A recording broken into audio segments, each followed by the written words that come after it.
In this age of technology and innovation, there is a critical skill gap between qualified workers and the demand for STEM jobs.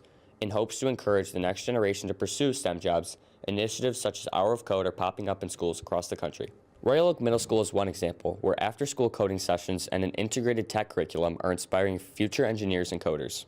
When we see a gap in what students are studying and our need for more coders and more students who are interested in STEM and STEAM and engineering, we're trying to tackle that by talking more about that anybody can do it. So through Hour of Code event, Makers Club, inviting engineers in to talk to the students, they're starting to envision themselves in that role. Connor Nolan is a student who is already filling that role. Connor's fascination for computers started young and has only grown since he started coding. A few days ago, I saw an Hour of Code thing for text compressing that showed the concept, so I decided that I wanted to create my own text compressor in actual JavaScript. I don't like doing the same easy thing all over again, so I like creating challenges for myself. I coded an app that my mom uses at work. It is like a Google Sheets-like app that sends data to a central server, which will store the data and then send it back to other devices, so multiple people can work on it or view it at the same time.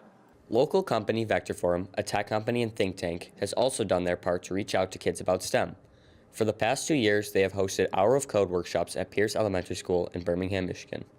I got into it because my wife's a teacher, and we were just talking at home if we could try this just with our class. The year after, I got the whole office involved. I think there are kids that probably got hooked on coding that day, so that was pretty rewarding, having kids wanting to continue on something they might have not done before we were involved.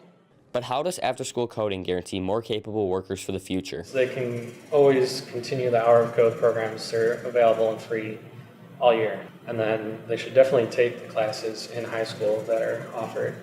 And then if they want to continue, I also recommend getting a degree. A lot of the universities can pair you up near the end with actual companies.